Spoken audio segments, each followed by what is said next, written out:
तात. बलिप्रतिपदेचं महत्त्व नक्की आम्हाला ऐकून घ्यायला आवडेल. बलिप्रतिपदा आता 2082 विक्रम संवत पिंगल नाम संवत्सराचा प्रारंभ होतोय बलिप्रतिपदेच्या दिवशी. कार्तिक शुक्ल प्रतिपदेला बलिप्रतिपदे म्हणतात.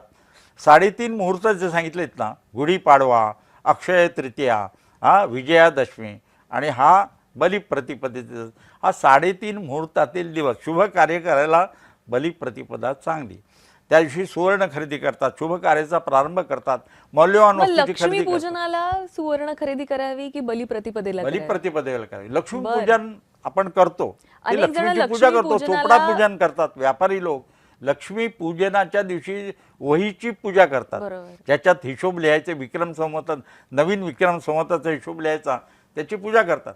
परंतु लिहायला सुरुवात करतात बलिप्रतिपदेच्या दिवशी. बरं. त्या दिवशी हिशोब लिहायला सुरुवात करतात. बलिप्रतिपदा हा विक्रम संवत आपल्याला माहिती आहे, उत्तर भारतामध्ये विक्रम संवताला महत्त्व आहे. 2082 पिंगल नाम संवत्सराचा या दिवशी प्रारंभ होतो आहे. आणि नवीन कार्य करायचं असेल ना, जुनं विसरायचं असेल, वाईट सवयीचा त्याग करायचा असेल, चांगल्या सवयी करायच्या असतील तर बलिप्रतिपदेचं या दिवशी बलीची पूजा करण्याची. आपल्याला माहिती आहे, बली हा शेतकऱ्यांचा मित्र.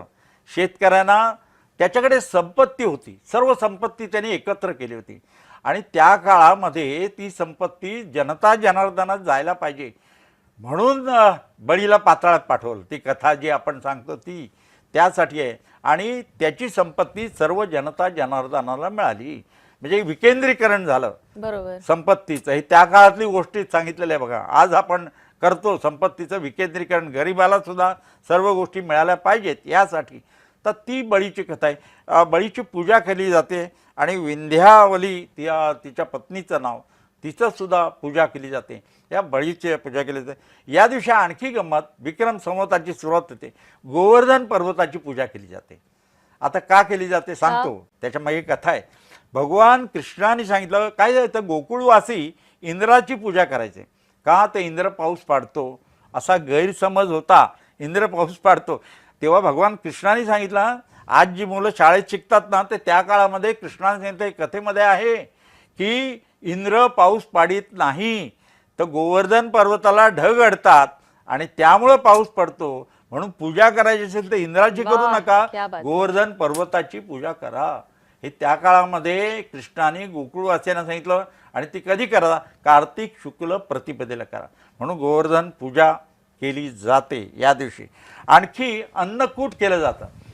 आता हे अन्नकूट बघा, म्हणजे काय हे अन्नकूटाची बघा कल्पना किती त्या काळामध्ये, जुन्या काळातली, हजारो वर्षापूर्वीपासून आहे की प्रत्येकाने घरातून एक एक पदार्थ आणायचा, मंदिरात ठेवायचा, तो ईश्वराला अर्पण करायचा आणि सर्वांनी एकत्र बसून खायचं.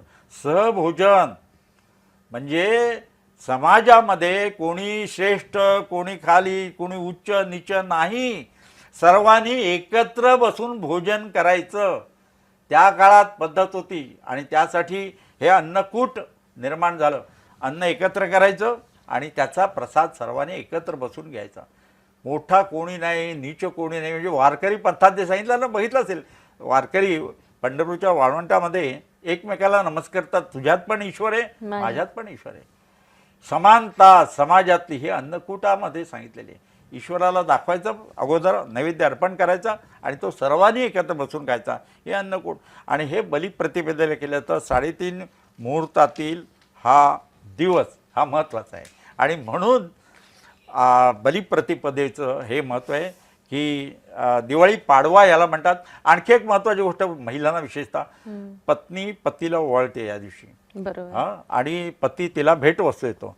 पण आधुनिक काळामध्ये पत्नी सुद्धा मिळवते की नाही, म्हणजे पतीनं सुद्धा पत्नीला ओवाळायला हरकत नाही.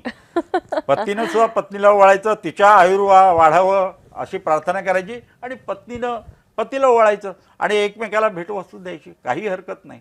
आधुनिक काळात बदललं पाहिजे काळाप्रमाणे. त्याप्रमाणे केवळ पत्नीने नव्हे, पतीनं सुद्धा पत्नीला ओवाळायला पाहिजे, असं माझं वैयक्तिक मत आहे.